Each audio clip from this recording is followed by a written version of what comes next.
और गस्टिनेस में 185 किलोमीटर/आवर होने का पूर्वानुमान है। ये जो विंड स्पीड है वो सबसे ज़्यादा साउथ और नॉर्थ 24 परगना और ईस्ट मिदनापुर डिस्ट्रिक्ट में होने का उम्मीद हो रहा है कल आफ्टरनून से रात तक। ये बहुत डिवास्टेटिंग विंड स्पीड है। इसमें लार्ज स्केल और एक्सटेंसिव डैमेज हो सकता है स्ट्रक्चर्स को, जैसे telephone poles, electric poles, bending, uprooting हो सकता है। Large avenue trees, bushy trees uprooting हो सकता है और थेटेड houses, tin houses, asbestos houses wide spread damage हो सकता है। और जो होर्डिंग्स वगैरह है वो प्रोजेक्टाइल जैसे काम करके भी डैमेज कर सकते हैं। और इसके साथ साथ जैसे टॉल ट्रीज एरिया में होते कोकोनट वगैरह वो भी डैमेज ला सकते हैं। मैं ये जानकारी दूं, ये जो विंड स्पीड है ये ट्रेन्स और बस और रोड कम्युनिकेशन के लिए भी अनफेवरेबल रहेगा। इसलिए रेल एंड रोड कम्युनिकेशन को सस्पेंशन और डाइवर्सन के लिए बोला गया है। और इसके साथ साथ हम भी हेवी रेनफॉल, विंड स्पीड एक ही साथ उम्मीद कर रहे हैं। कहाँ कितना हेवी रेनफॉल होगा हम आपको बाद में बताएंगे। और अभी जो आप चित्र देख रहे हैं इसमें जो रेड लाइन है वो मोस्ट प्रोबेबल ट्रैक है, जो जैसे मैं बोल रहा था कि ये दीघा और हातिया आइलैंड के बीच जाएंगे और इसका डायरेक्ट इम्पैक्ट वेस्ट बंगाल के ऊपर होगा, इसके साथ बांग्लादेश एरिया और इसके साथ साथ जो हमारा नॉर्थ कोस्टल उड़ीसा है इसका भी असर रहेगा। कैसे रहेगा, लेट अस सी कि इसका विंड स्पीड कैसे रहेगा। जैसे हम बताया कि सबसे ज़्यादा wind speed coastal Bangladesh, east Medinipur, south and north 24 प्रोग्राम में रहेगा 155 to 165 गोस्टिंग टू 185 kmph। इसके साथ साथ जो कलकत्ता, हुगली, हावड़ा और वेस्ट मिदनापुर डिस्ट्रिक्ट से वहाँ भी विंड स्पीड बहुत ज़्यादा रहेगा 110 to 120 kmph gusting to 135 kmph। इस विंड के साथ भी हम डैमेज एक्सपेक्ट कर रहे हैं। Uprooting of trees, bending and uprooting of telephone poles हो सकता है और थेटेड हाउसेस, स्लम एरियाज और कंक्रीट एंड टीन हाउसेस भी अफेक्टेड होगा। और सबसे बड़ा इंपॉर्टेंट बात मैं बोलना चाहता हूं, इस साइक्लोन के साथ जो स्टॉर्म सर्ज आता है कि टाइडल वेव आता है वो इस इलाका में बहुत ज़्यादा होता है। हमारा अभी जो अनुमान है कि साउथ और नॉर्थ 24 परगना में स्टॉर्म सर्ज भी बहुत ज़्यादा रहेगा, वो भी देखेंगे कि कितना स्टॉर्म सर्ज होगा। अभी उड़ीसा की विंड्स का हम बातें करें तो ऑलरेडी जो साउथ कोस्टल उड़ीसा है वहाँ विंड स्पीड अभी 55 to 65 kmph गोस्टिंग 75 kmph चल रहा है, जो समुद्र का इलाका है साउथ कोस्टल उड़ीसा के साथ, यानी गंजाम, गजपति, पुरी जिला के साथ जो समुद्र है उसमें विंड स्पीड बढ़ गया है और ये धीरे धीरे बढ़ता रहेगा। और ये विंड स्पीड कल सुबह साउथ कोस्टल उड़ीसा और जो नॉर्थ कोस्टल उड़ीसा का इलाका है 75 to 85 kmph होगा। और जब साइक्लोन कल दोपहर को सबसे नज़दीक में आएगा नॉर्थ कोस्टल उड़ीसा के पास, तब wind speed 100 to 110 kmph gusting to 125 kmph होगा। और इसके साथ साथ जो थोड़ा इंटीरियर एरिया है जैसे पुरी, खुर्दा, जो खुर्दा के अंदर भुवनेश्वर आता है, कटक, जाजपुर, वहाँ भी wind speed 55 to 65 kmph ghosting 75 kmph होगा। इसमें ये विंड्स में जो नॉर्थ कोस्टल उड़ीसा का जो डिस्ट्रिक्ट है उसमें भी डैमेज हो सकता है। क्या डैमेज होगा हम बाद में आपको बताएंगे। ये जो इस फोरकास्ट में आपको बोल रहा हूँ ये कल से हम यही फोरकास्ट दे रहे हैं, फोरकास्ट में कोई चेंज नहीं है। वेस्ट बंगाल का बात करें तो आज शाम से या रात को यहाँ विंड स्पीड 55 to 65 km/h और गोस्टिंग 75 km/h हो सकता है, जो सी एरिया है वेस्ट बंगाल के आसपास। और ये विंड स्पीड धीरे धीरे बढ़ेगा और कल सुबह 75 to 85 kilometre per hour, gusting से 95 किलोमीटर पर आवर हो सकता है।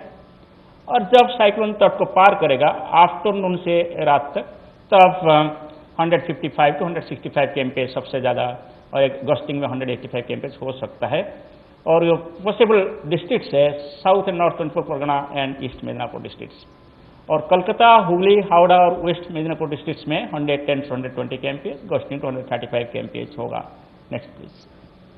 सो ये है हमारा जो तेज बारिश की अनुमान। ये जो आप एक मूवी देख रहे हैं, ये एक डायरेक्ट मॉडल आउटपुट है। सो इसके हिसाब से हम नॉर्थ कोस्टल उड़ीसा के लिए heavy to very heavy rainfall warning दिए हैं। हैवी बोलते हैं जब रेनफॉल अमाउंट 7 to 12 सेंटीमीटर होता है, और वेरी हेवी बोलते हैं जब ये 12 to 20 सेंटीमीटर होता है। आप वेस्ट बंगाल का देखें, जो रेड कलर जो है वो मोर देन 20 सेंटीमीटर है। सो हम extremely heavy rainfall more than 20 centimetre हम एक्सपेक्ट कर रहे हैं गैंजेटिक वेस्ट बंगाल एरिया में, specially south 24 Parganas, north 24 Parganas, west and east Medinipur, Hooghly, Howrah, Calcutta और मुर्शिदाबाद डिस्ट्रिक्ट्स। इसके साथ साथ आप देखेंगे जैसे ये साइक्लोन ऊपर जाएगा उत्तर उत्तर पूर्व दिशा में, 20 तारीख से 21 तारीख तक भी वेस्ट असम, सब हिमालयन वेस्ट बंगाल और सिक्किम में भी हैवी रेन हो सकता है। मगर जो डिजास्टर्स रेनफॉल जो हम एक्सपेक्ट कर रहे हैं वो गैंजेटिक वेस्ट बंगाल में जो डिस्ट्रिक्ट्स हमने नाम लिया वही डिस्ट्रिक्ट्स में हम उम्मीद कर रहे हैं। और ये रेनफॉल शुरू हो जाएगा आज रात से, मगर ज़्यादा से ज़्यादा रेनफॉल कल ही होगा, 20th को होगा। Next please. सो इसीलिए अकॉर्डिंगली हम हैवी रेनफॉल वार्निंग दिए हैं। 19 मई के लिए उड़ीसा में हम heavy to very heavy rainfall दिए हैं, स्पेशली जगतसिंहपुर, केंद्रापड़ा, जाजपुर, बालासोर, भद्रक, मयूरभंज डिस्ट्रिक्ट्स, और आइसोलेटेड हैवी रेनफॉल दिए हैं खोर्धा और पुरी डिस्ट्रिक्ट्स। 20th मई के लिए हम नॉर्थ उड़ीसा का जो डिस्ट्रिक्ट्स है, भद्रक, बालासोर, मयूरभंज, जाजपुर, केंद्रापड़ा एंड केवंझर डिस्ट्रिक्ट्स के लिए heavy to very heavy rainfall रखे हैं। Next please. So west Bengal का बात करें, जहां सबसे ज़्यादा रेनफॉल होने का हम उम्मीद कर रहे हैं, वहां 19th को रेनफॉल शुरू होगा। मैनी प्लेसेस में लाइट टू मॉडरेट रेनफॉल रहेगा, और आइसोलेटेड हैवी रेनफॉल हो सकता है कोस्टल एरिया में, specially east Medinipur, south and north 24 Pargana. और 20th इज चैलेंजिंग डे है, उसमें बारिश के साथ तेज हवा रहेगा और स्टॉर्म सर्ज रहेगा। हम एक्सट्रीमली हैवी रेनफॉल 20th मई को एक्सपेक्ट कर रहे हैं, और डिस्ट्रिक्ट्स है east west Medinipur, south north 24 Pargana, Howrah, Hooghly, Calcutta and adjoining districts. 21 मई को इंटीरियर डिस्ट्रिक्ट जो है गैंजेटिक वेस्ट बंगाल का, और इसके साथ साथ सब हिमालयन वेस्ट बंगाल में भी बारिश होगा। और इसके साथ साथ आसाम और मेघालय में भी बारिश होगा 21 तारीख को, heavy to very heavy rainfall at some places. ये जो है ये स्टॉर्म सर्ज यानी टाइडल वेव का मॉडल प्रोडक्ट्स है। हम जैसे कल बोले थे, आज भी बोल रहे हैं कि 4 से 5 metre above astronomical tidal wave north and south 24 Parganas का जो लो लाइंग एरिया है इसको इनंडेट कर सकता है। ये स्टॉर्म सर्ज आफ्टरनून में शुरू होगा, और लैंडफॉल जब तक जारी रहेगा तब तक ये स्टॉर्म सर्ज भी जारी रहेगा, यानी आफ्टरनून से नाइट तक स्टॉर्म सर्ज होगा। धीरे धीरे स्टॉर्म सर्ज बढ़ेगा, लैंडफॉल टाइम पर मैक्सिमम स्टॉर्म सर्ज होगा। जैसे स्टॉर्म्स आप ये चित्र से देखेंगे, जो ट्रैक है, ट्रैक के राइट साइड में ज़्यादा आपको रेडिश कलर दिखा रहा है, जो कि डेंजरस एरिया है। सो जहाँ ट्रक जाता है इसका राइट साइड में ज़्यादा स्टॉर्म सर्ज होता है, इसलिए साउथ एंड नॉर्थ 24 परगना में ज़्यादा स्टॉर्म सर्ज होने का हम उम्मीद कर रहे हैं। और मेदिनीपुर में हम 3 to 4 मीटर स्टॉर्म सर्ज होने का उम्मीद रखे हैं। सो जैसे हमने अभी हैवी रेनफॉल, विंड और स्टॉर्म सर्ज की बात की, ऐसे आपको अभी पता चल रहा होगा कि ये एक मल्टी हजार्ड सिनेरियो है, डिजास्टर सिनेरियो है।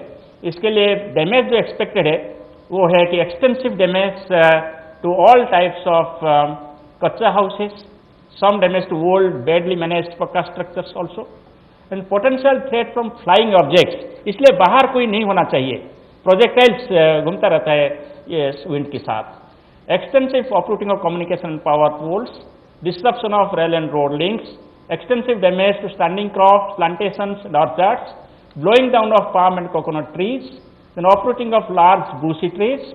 Large boats and ships may get turned from their moorings.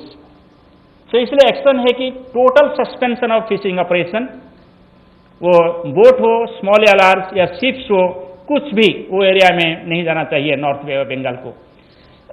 और इसके साथ साथ रेल एंड रोड ट्रैफिक को डाइवर्ट करना है, नहीं तो टोटल सस्पेंड करना है। एफेक्टेड एरिया में लोग सेफ प्लेसेस में इंडोर में रहना चाहिए, बाहर नहीं जाना चाहिए। और लो लाइंग एरिया में लोगों को इवैक्यूएट करना है, ऑलरेडी गवर्नमेंट इवैक्यूएट कर रहे हैं।